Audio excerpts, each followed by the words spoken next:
Hi and welcome to the She Will Shine podcast. Today we're sitting on the couch with the lovely Helle Warming of Lucas Loves Cars. How are you, Helle? Oh, I'm good. I'm very excited to share Helle's journey with you because this lady is a good friend of mine and she has achieved so much in her business. And I think her story is one that needs to be told and needs to be shared. Maybe we should first say what business you run because we haven't mentioned what you run. Online toy store called Lucas Loves Cars. And I can't say that now without saying I have a son named Lucas who loved cars when he was little. So that's kind of, it's a long name for a business. For a business. Is it really? I don't think it is. Lucas Loves Cars and... All right, Helle, let's go back. Let's go way back. So you come from an engineering background, which is very different to toys. Oh no, it really is, isn't it? It's very strange. I studied engineering at university, which is it's meant to be a 4-year course. I did it in 5 because I'm that good. 5 years of engineering and got my degree, got honours with my little hat and stuff, and then didn't want to do it. I hadn't finished the course. I went, nah, not really. Not interested in engineering. No. Were you one of those people in high school who knew that you wanted to do engineering? Did you think that was your be all and end all in high school? No, it wasn't a dream of mine to do engineering. It was something that I thought made sense for my skill set. Okay, so it was a logical, so smart it was a logical choice. I liked maths. I liked the idea of what engineering is. But it was never something where I thought, oh, I could make, and I was never sort of fiddling and doing, I enjoyed, craft kits and, the little things you put together to make the little sounds and stuff, but it was never really a big thing. Yeah. And I didn't know what else to do. Engineering, that sounds good. Yeah. I'll do that. You're obviously smart enough. Well, yeah, I did enjoy it when I did it. Yeah. But I didn't want to do it full time. It just wasn't fun enough. And for a lot of people I know it probably is great fun. And then, so... But not for you. So then you graduated and what happened? I ended up getting a job with the National Australia Bank. Good old NAB. So I did computing at National Australia Bank. Oh, wasn't your dream job? Maybe not. I met some nice people, which was good. I had young person's first job. I've got money. Yeah. Sort of enjoy time. it. Yeah. So and then we, every Friday after work we'd go and have drinks, and so that whole social aspect of it was really good. And I didn't hate it, but I kind of got disillusioned by the fact that I'd done all the study, and now I was in a job, and this was it. After about 1.5 years, I quit and I went overseas, and I discovered my heritage, and spent some time in sunny Denmark, just enjoyed and sort of, I think, learnt what I like. Sort of found yourself a little bit, do you think? Maybe. Or you became more comfortable in who you were? Yeah, probably. I experienced a bit more, and I think I grew up socially a bit more, because having gone from school to full-time work to, I didn't have a lot of life experience that didn't involve going to work, going somewhere every day. That routine. So I spent a year with very little routine. So that's probably the bit that, I learned a little bit more about. Yeah. Being able to be a bit more free with time and figuring out what I did want to do and what I didn't want to do. So how long were you in Denmark for? For about 1 year. I think it was a little bit less than 1 year. Yeah. Yeah. So I worked as a bartender, which was fun. And I came back to Australia and I worked as a bartender in Australia, which was fun. So at this stage, so you've done, we've got Penny, the She Will Shine mascot here, trying to get on camera. But you've been away bartending, but you've spent how many years studying? Was there anything any issues with family around this? Or were they quite supportive? I had my own HECS debt. Yep. So I think my parents kind of went, you can pay that off when you get a job. I think there was never any question that I was going to come back and get a proper job. If I had bartended for the rest of my life, I'm not even sure that my parents would have had any problems with it, so long as I could support myself or was happy or whatever. And I went back, I spent a year in Denmark, so that's where both my parents come from. Yeah. And I spent a lot of time with my family and got to know them in a way that I didn't before. So that was very much encouraged. Such a special experience. Oh, yeah. And so I don't think it got to a point where I was like, hello, could you come back to the real world? I think everyone, including me, kind of saw it as a break from the path that I was meant to go on. Yeah. So it was kind of just a bit of a shake-up. Bit of a detour. And it was never that I was going to, like, I changed tack and I was suddenly going to go down this way. It really was just a kind of let's just go on that bumpy road for a little while before we come back onto the freeway, because there might be something pretty along that. Because when I came back to Australia, I was itching to get back into work life or earn money life or whatever. Routine. Yeah, I had no money. So, so I came back at a really good time, and I was bartending for a little while, as I said, and got distracted. And then I had a contract because I came back right smack bang when the Y2K bug... The big, scary... So all the young people are going to go to what? Sorry, millennials. Yeah, they're all going to go to what? What happened? So I got a short-term contract at Coles Myer doing Y2K stuff and just checking that everything was So was that from your experience before at NAB that job came about? Yeah. I was actually working as a bartender while I was contracting. So on Fridays, I would start at 8:30 in the morning and I would finish at 5 a.m. the morning after. Wow. And then I'd go home and sleep all day because I was young and I didn't have anything else to do. So that was a really interesting lifestyle choice. But that was, short term you can do anything. And when you're young, you can bounce back. While I was contracting there, I was really lucky. I met up with somebody that I knew from NAB and we were chatting about what we'd been doing for the last couple of years. And I've been travelling and he's changed jobs and he was working for this software company and we just kind of got to talking. I remember we were in the elevator after we'd sort of bumped into each other, and just the elevator ride down, I was like, I'd really like to do some sort of training sort of thing where it's a bit more people and a little bit less computer. And he said, my trainer's just quit where I work. Do you want to move to Sydney and work in my business or the business I work in? I went, yes. Chance encounter. This was weird. Made a resume because I didn't have one, sent it to him, and and I ended up working with a couple of people that I had worked with at NAB.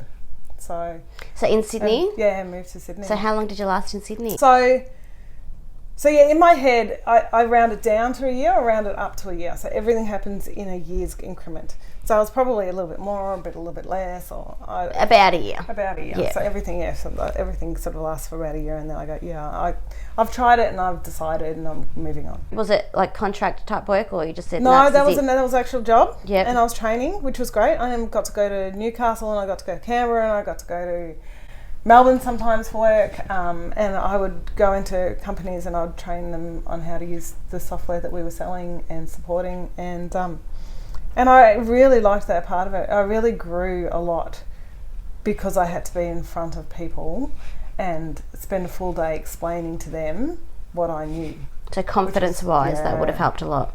Yeah, it really did. I went to America as part of the business, and I remember that was a huge confidence booster for me because they sent me to America. Yeah. My business sent me to America. That was exciting. You're obviously doing a good job. Yeah. So that was really good. And then I got a job offer from a friend who was sort of saying, if you want to come back to Melbourne, you can come and work in this credit card project that we're doing. Oh, well, that sounds like fun. So were you there for a year? I was there for 15 years. Wow, that's a big jump. So I found something I liked. Yeah. Yeah, so I think that's so the difference. I found something I liked. But did you meet someone in this circle, or was this before Sydney? No, so my partner, I met him. He was the one in the elevator. Yeah, there you go. I told you, chance encounter. The man in the elevator. Yeah. No, I met him when I worked at NAB when I was 24. And then bumped into him, and he was the one that had the job opening in Sydney. So I worked in Sydney. And then when I got the job in Melbourne, it was a group of people, and then Mark ended up joining that business 2 years later. Okay. So the banking and the credit card industry and the sort of banking industry in Australia is quite small. So 15 years there, obviously happy. Then what happened? I had a baby. There you go. Name's Lucas. Fancy that. It's the best thing I ever did. So did you go on maternity leave? Yeah. Yep. Yeah. So around 10, 12 years in, I had Lucas, and my manager, I'll never forget, was pregnant, and I said, I'm going to take maternity leave. Reckon I'll take 6 months? Or maybe when I started it was 3 months. I only need 3 months because I come back work part-time, and he'll be like, he can go into creation and everything, he'll be fine, but I want to work part-time. And my manager was like, yeah, sure, yeah, 3 months, yeah. I'll write down 6. Oh no, it'll be fine. And then sort of the day before my 6 months was up, he rang me, he was like, gonna make it 12? I went, yeah, it's gonna be 12. And he goes, okay, write that down. So 13 months after I went on maternity leave, I ended up going back because Lucas was born just before Christmas, so I started just after Christmas. Fresh year, yep. Makes sense. And I got an extra month. So did you go back full-time or part-time? Part-time. And I hated that. I loved my job pre-kid. As much as, you have bad days and, it's a job, so a lot of times you don't like it. But as far as being a work person, I would go in at 8, I would leave at 6, I would be there and enjoy it and be immersed in it. And then when I had Lucas, I was working part-time and 3 days of work wasn't enough. And the days that I had him wasn't enough. And for work, I kind of felt like I was always running late because I had to get him to daycare first, and I was also rushing back to daycare at the end of the day, and I was just constantly trying to be where I wasn't. So then Lucas was in creche for a long day, and I started going, well, if I'm not getting much out of my work life, why am I doing this? Why are you doing it to yourself? Yeah. To myself and to my family. son, who then has 3 days of me not being around. I thought, I get the money, and that's a big driver, but I was just not relaxed. I was not enjoying it. I was constantly just doing this thing where and it's that work-life balance thing that so many mums have. And so I started talking, that's actually with a friend, about how I couldn't find boys' clothes and how all of the toys and the clothes and everything, they're all plastic. And then Lucas, at 1, just found, was given a car for his birthday, and that was it. He would line up his cars in a line along the mat. He would line them all up and then line them all like they were waiting to get into some, Coachella or something. This huge car park. And then, and he would, no, Mum, I need that yellow car. I go, which yellow car? He goes, the yellow one. And he'd dig and find the yellow car that he really wanted. And he would sit there, and the amount of times I had to go round and round the coffee table on my knees doing car races, and and he just, everyone said, that's such a boy thing, oh, my nephew does that, oh, my grandson does that, oh yeah, that's such a boy thing. And I'd go into gift shops, and we couldn't find a car toy to save ourselves. Looking, and I'd go online, and this was when online was still pretty new, but the gift store online, and you go into cars or transportation or something, there'd be 3 things. And I go, 3 things? Where's all the other stuff? Where's the stuff the stacking toys, the peg puzzles, Lucas would play with anything if it had cars on it. Car on it, yeah. If he would wear anything if it had cars on it. And it made it easier to get him into the bath if he had car toys. Oh, it made it easier, to anything that makes a mum's life easier. Easier to get him dressed if he could wear his car top, and toilet training, car undies, and the whole thing. So I started getting really annoyed that I couldn't find just these things that I was like, it doesn't, nothing special. Well, nothing special. I wanted to simplify it, but I wanted it to be beautiful. So how old was Lucas at this time? 3. Okay, yep. So I worked on the business for a year before I quit my part-time job. Did you have the thing that I'm going to start a business, and then it's like, oh my God, I'm going to start a business? Did you have that fear? Or did you just sort of go, oh well, this is what I'm going to do? I think I was really lucky in that I just went, let's just do it. And obviously Mark was supportive. Yeah. And I was in a position where I was like, let's give it a go and let's... So I didn't need to make money from the business the first day. And like hats off to anyone who runs a business and has that need and has that ability, because it took me a while before I like hit the ground and it was working. So in quite a good place that you didn't have to stress about that. Yeah. One of the things I've really loved about having a small business is the growth. Like nobody explained, like nobody.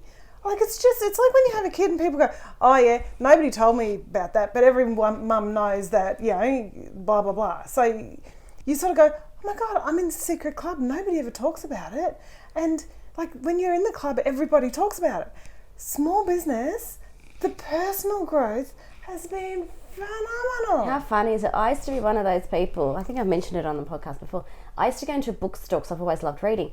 And you know, you have the personal development section. I used to walk past going, oh, what a load of... All these people are making so much money off these, you know. And who needs that? And who needs that? And now that's the place I go to first. Yeah. Isn't it funny how it changes? And you're desperate, because it's the thing, after 15 years pretty much in the environment where I was, and I was learning... because things were changing, you know, credit cards, things change all the time and regulations change and all that sort of stuff. But to step into a world where I didn't have marketing experience, I didn't have sales experience, never even worked in a retail store, you know, I had all this stuff to learn online, how to run a website, and then now it's like, Instagram wasn't around when I first started, so I had to learn how Instagram works and to use it properly and make it work for me. So then there's learning, and then there's Facebook ads, which is just insane. Then Google ads on top of that, and then how to actually reconcile your bank account, which is, you know, you've got to be an accountant, a social media manager, absolutely. All these things, you've all rolled into be a one. Photographer and know how to take. Now you've got to do videos, because videos is the big thing. Yeah. Like there is always so many things to learn, and that's part of the thing that I love. I love getting down and going, okay, well, you know, I'm going to try and figure out this, and I'm never going to be an expert at any of those things, but know enough to actually go, yeah, that's working, or yeah, I can get in and I understand the process of it, and now I'll hand it over to somebody else. Having an overview of all of those different areas of the business. But even just the personal growth of, I don't want to do that today. I don't want to do that today. That's hard. Yeah. And then realising, mate, you're the only one here. No one's going to do it while you're at home, Helle. The boss doesn't come in and go, I've sorted that for you. You can go home now. It's like, ugh. So you've actually got to, you know, do the hard Grin stuff and bear it. Yeah, you can't just play with toys all the time. And it's my big joke that, you know, I go to work and I play with toys all day. And that's the bit I love. And, you know, but I also love sending the toys out to their new owners and talking to the customers on social media. And that's the stuff that makes me happy, but the other stuff has to get done. Yeah. So you've still got to prioritise the stuff that, and every job there's stuff that you don't like, but realising that I can do the hard stuff and the easy stuff. And I remember my stepfather said to me when I started a business, you're not going to be able to hire people and fire people. I was like, why not? Yes, I can. Sure, I can. I can do that. And it's like, oh, I'm going to have to hire people and fire people. How's that going to go? Yeah. Yeah, you're after he goes home, oh my God, is he right? Oh my God, no. And I've hired people and fired people. Yeah. You know, and it's just because this is not working for me. And I want to get here, and this is not how it's going to happen. And so it's been a real growth. So 7 years in business next week. We're going out for lunch, but we'll talk about that later. Oh yeah. But at what points, like where were the turning points along that 7 year timeline? The first one was when I quit my job and actually went, I'm now going to do this. So was that a year into Luke's Loves Cars? Yep. So I spent 6 months researching, working, getting it all, the back end sort of figured out before we turned it on. And then 6 months working, or 8 months working, packing orders and doing all the stuff and working 3 days a week. And like I'd go to take my orders in the car on the way to work, and then at lunchtime I'd take them into the post office and post them. And sometimes big boxes. It just got ridiculous. So after 8 months of sort of doing all of that, I just went, okay, look, this is going to be so much easier, because I still had Luke's at home 2 days a week, 2 work days a week, 4 days a week. And so, so I got to the point where I was like, okay, I need to stop. I need to concentrate on this properly and have time for my son. So that was a big one where I kind of went, this is now my main function, or my second function. After motherhood. And then I had a time where I hired my first hire, which felt very grown up. So how many years are we talking here? At what point do you think? I think that was the second Christmas. Okay. Because Christmas, of course, is a big thing for a toy company, a toy business. So around my second Christmas, I hired someone. And you're still working from home out of the garage? Mm-hmm. Yep. So we had a storage container out the back. Mm-hmm. So I'd rush out the back. I didn't know that. Especially when it was raining. I'd rush out the back, open the storage container with my box, and I'd fill it with all the products, put the lid on because it was raining, and then I'd rush back inside, and then all the packing and stuff happened inside, so that we had the heater inside and the printer was inside. But I had the printer upstairs, and because I got split level on a hill, so I got upstairs was my office and the printer was upstairs, and downstairs was the packing spot, which is where all the boxes and all the stuff was. So if I had something where I had to print something because we'd stuffed up, or I hadn't forgotten to, I'd have to go up 2 flights of stairs, print it again, and go back down 2 flights of stairs. And if you printed that wrong, back up you went. Back up again, I'd go, so and then back down again. At this stage. Oh, my Pilates instructor's like, if you had a Garmin then. Your calves are crazy. And I was just like, I have done 52 flights of stairs today. And she's like, big pun. Like, yeah, it's crazy. So that was sort of it growing and getting bigger. And then we got through third Christmas, and I looked at my husband and said, I can't do this for another Christmas.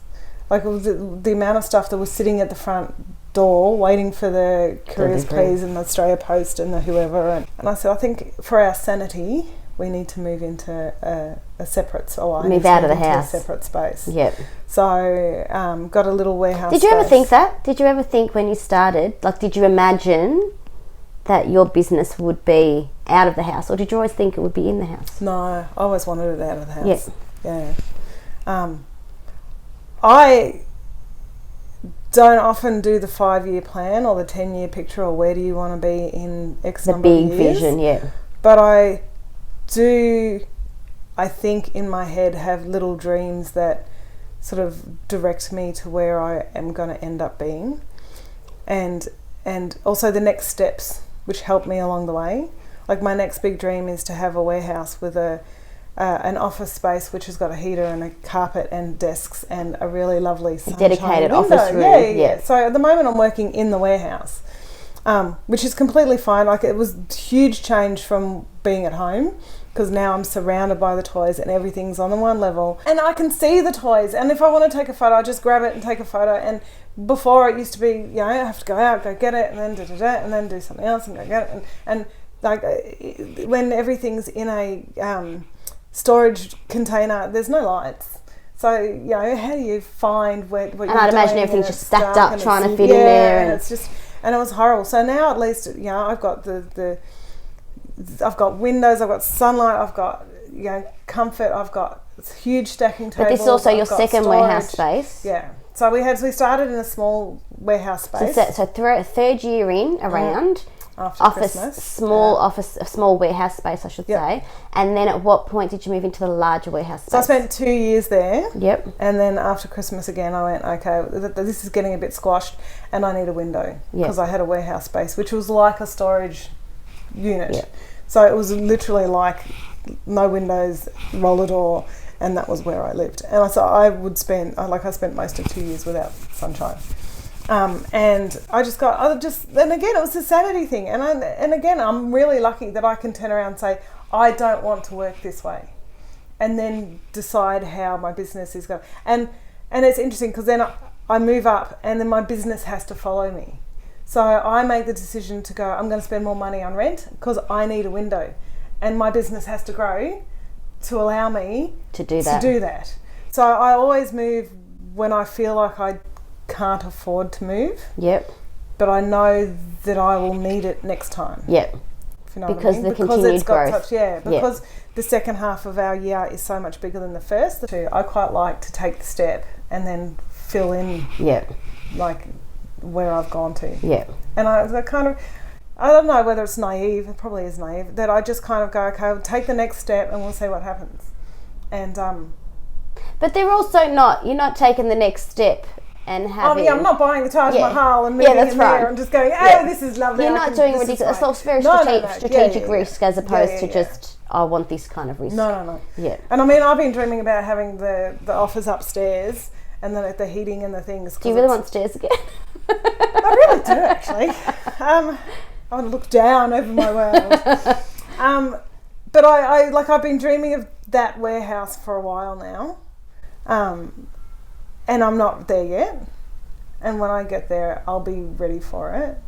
Do you think these are the biggest turning points? Because these are the biggest outgoings in your business? No, I think they're the biggest turning points because they changed my perspective of my business.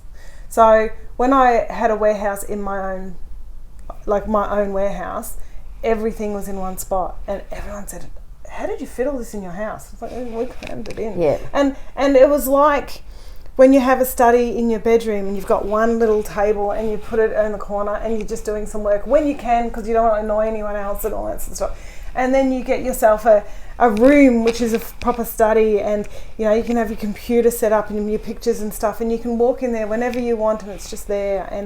And I think you get this sense of I've arrived, you know. And I think when I got my warehouse, I had to earn it, but also I went to work every day, and I worked from home quite, you know, well. But there was no washing, there was no, you know, I'll just, or while I'm here, or... no excuses that you can... Yeah, and while I was there, sometimes I wouldn't want to work, but I was like, I'm at work, I'm going to work. Yeah. So it kind of just gives you that, it makes it just that step harder to... So it's all about that, isn't it interesting? Because even though it's a physical change, it's all about the mindset change that comes with it. Mm. And like people would say to me, like you've got a warehouse now. I'm like, yes, I do. and it's you know, you're not just running from home. Yeah. You know, you're not just, and I think that's part of the reason why I never expected to stay at home all the time, because I didn't want an at-home business. Yeah. I wanted a proper business. Yeah. And not that at-home business, like if you've got the space different. for it and you've got the capacity for it, and I know a lot of people do that and it works great for them, but I just never going to be. Yeah. It's interesting because, you know, I'm just thinking about how I've because I've worked from home. I've worked from the dining table, I've done it all. And then I went out and had my space. Haven't we all? The couch is my favourite place to be doing things. I still do things on the couch. But I've had the office, I've had the work from home, and then I went out and I had offices, and I've moved into 3 different offices, different sizes and all that sort of stuff.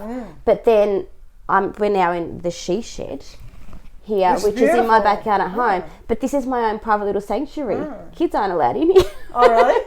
Well, I very rarely work in here when they're home, because that's my boundary. When they're home, that's when I'm doing things. But then when they're off and whatever, this is my workspace. Yeah. So it's just interesting because different things work for different people. Absolutely. And I really love, Lucas goes to school, I go to work, and I work till he finishes school, and then I come home. And I'm trying really hard this year to not work from home. And I often sit on the couch, and I still do. I often sit on the couch and do little bits and pieces and stuff like that. But I used to have in the back of my mind, I'll do that tonight. Oh, I've got to do that. I'll do that tonight. And then I wouldn't do it that night. And then I get back the next morning and go, I haven't done that thing, and it was due yesterday, and I've got to do that thing tomorrow, and oh God. And I was just like, no, just take that away. Yeah. Get your work done when you're at work. And then get your relaxing time when you're at home. And that's a big sort of willpower learning as well. Yeah. And like I said, it doesn't always work. But yeah, so my boundaries, I like going to work every day. So I actually get a little bit twitchy when I'm not actually going to work. So I don't want to be a 4-day-a-week business owner. I like being there. I like 5 days a week, but half days, sure. Yeah. But I don't want to remove myself and sort of be, you know, just watching everybody else work. You like being in there getting your hands dirty, so to speak. I want to be part of it, but I don't want the pressure of having to be there every minute. The flexibility. Of every day. Yeah. I think the whole work-life balance thing is just ridiculous. Yeah. But I think having flexibility, when the business needs you, you're there. When the kids need you, you're there as well. But there's things that are like, you know, the joke is that, you know, when you have small business, you do it to, you know, to spend more time with your family, end up working more hours. And sometimes I think I work more hours than I would have if I was working for corporate. But at other times I just think, yeah, probably not, because I don't think of it as work. I'm on Instagram chatting with people, or It's different. It doesn't feel like work. So, or I'm having an idea of something that I could do, or I'm creating a graphic, or, you know, my brain's working out something, and that doesn't feel like work, because that's just an extension of sort of thinking and what goes on. But I feel like I'm lucky because I have spent the last couple of years taking Lucas to school, and then a couple of days a week he would walk home from school, open the front door and say, "Hey Mum, I'm home." And it was like sitcom moment. Yeah. Like, I'm at home when he comes home from school. Yeah. I hope he bakes some cookies. Oh no, this is like, wow. I'm like, this is, you know, and those moments kind of made working on the couch at 9 o'clock at night worthwhile, because I loved that he had the independence and he walked in and he had that kind of growing up and that you were there for it. Yeah. And yeah, I see other people who are corporate and then kids, you know, at school really early, and they're at aftercare. And Lucas did aftercare as well, but you know, that rushing to work and rushing home, and dinner's got to get on, and got to do this, and I've got to do that, and then the weekend they would spend fully with their kids, and that works for them obviously, but it doesn't work for me. Yeah.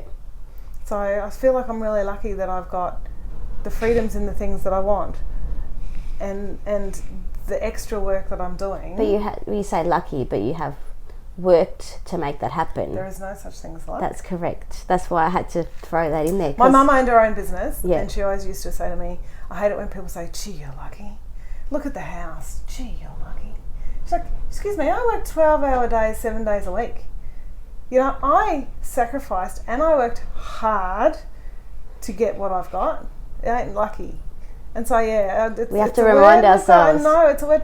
And I feel like I'm lucky that I was supported to choose this, and that I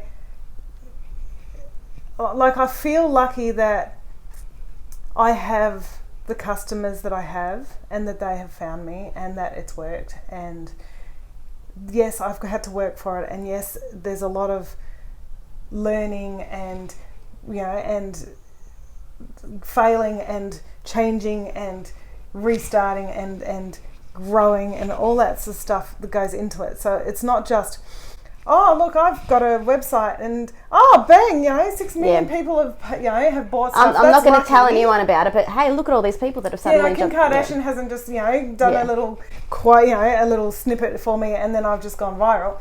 So it has, like, it's been a growth and a hard slog to get where I've got. But I also feel like I'm lucky that I get to do it. Yeah. Because I do. I play with cars all day. Yeah. Like, how good's that? How good is that? So who loves cars more, you or Lucas? He still loves cars. How old is he now? He's 10. Yeah. 7 years in, he still loves them. All right, Lucas, technology off. Let's spend a couple of hours playing. All right, where did you put my cars last time, Mum? Well, okay, they're over there in where they live. So it's still your Pulls thing. Them out. Still, still races. Still, this one's the bad guy or the good guy, or still drives around. He's destined for a career as a racing car driver. Your son. He always wanted to be a bus driver. Maybe we could own the bus company, darling. Bus driver's fine. Yeah, like there's nothing wrong with it. Be a bus driver. But you're a great role model for him as well. Yeah, and I think that, like, he gets really proud. My husband's really good. He gets really proud of, you know, the achievements that we make, and sometimes he's my sort of cheerleader, and he helps me to realise we've got to celebrate when things are going well and when we've hit targets and stuff like that. And then so when my husband does it, Lucas joins in, and so then we all have a little celebration that Mum's work is doing really well. And he loves coming into work. Like, he comes into work after school and there's lollies on the coffee table, and he knows everybody else in the warehouse because it's a shared space, and And they all know him. They're like, oh, he's grown up. Look at him living in his school uniform. Isn't he cute? And so he helps me sometimes with some tasks, and sometimes he doesn't, and he sits on his couch and sort of goes, when can we go home? But he feels like it's his space as well. And it's having that, knowing that he feels that way is supporting you as well. School holidays, there's always 2 days in the school holidays he comes to work all day and he has to just be in there all day. I'm like, mate, you might as well help me, because otherwise you're just going to be sitting here. So which I love. Final question. Got a question for you. This one's going to be a tough one. Are you proud of yourself? Oh, that's a tough one. Yeah, I think I am. I don't think about it very often. I had a conversation with my husband. Like, I go up and down quite a bit. Yeah, which is everybody in business does that, yes.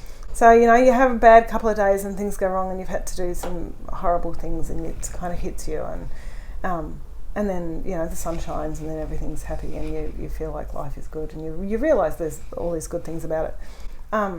But in the end, yes, I think I'm actually quite proud of myself, because I'm still here 7 years on, which is amazing. I can still go to work every day, bad day or good day, it doesn't matter. I will go to work every day, and I think there's a lot to be said for that. I haven't hidden from anything. And I think that we have been growing. It's not like because it's a tricky question, because I look at other people who've done a massive growth and I just go, wow, I wish I was that. I wish I had that. And then I go, well, I like what I've got. So. And you don't know what that really is. No. You only see it from the surface. Yeah, exactly. And you don't know what's going on behind there. And you don't know, what's driving them, or if it's going to last, or, I never wanted to be a store that was, selling fidget spinners and did $1 million in 3 weeks and then stopped. It's not how I work. So $1 million would be good. But yeah, I'm proud of that. I've done it and I've kept it going, and I'm proud of the quality of what we do. Like everything that I think, so I think everything that we do has an element of quality. So from the customer service to the delivery to the products. I was going to say the whole experience. Yeah, and so we did a whole motto and what the words are our brand, and quality was a big one of them. Yeah. So I get really upset when we have toys that break and they're off. Like I won't have them. But I set a high standard for myself, and it means that I don't often reach it. But I think having such a high standard means that, I'm pretty proud of that standard that we mostly reach. Yeah. Awesome. Yeah. Thank you so much for talking to us today, Helle. It's a cute question to answer, because it makes me think, yes, I am. Good. That's why I asked it. And I'll be doing it for a while. Yeah. So next step is warehouse with an office upstairs. And a heater. So maybe next time we'll sit on Helle's couch. And and I'll have a lovely couch. And oh, God, it'll be lovely. So I'll look forward to that. Yeah. I know it's going to happen. And car prints on the walls. Oh my God. Yeah, the wallpaper. All right. It's on video. It's on film now. That's it. You got to hold yourself to it. But I know you'll do it. But now I've got to have a date on it, because you can't have a goal without a date, because then it's just a dream. Yeah. Thank you for joining us, Helle. I could be here all day. Can I stay all day? You can stay all day. We just got to stop filming, that's all. Okay. Thank you everyone for joining us and listening to Helle Warming's story. It's one that I really am happy to share, because I've been a part of a lot of it, and it's amazing to see what this woman has achieved. And I think she needs to be proud of herself every day, even though sometimes it gets a bit tough. But I hope you've enjoyed it, and we'll see you next time. See you later.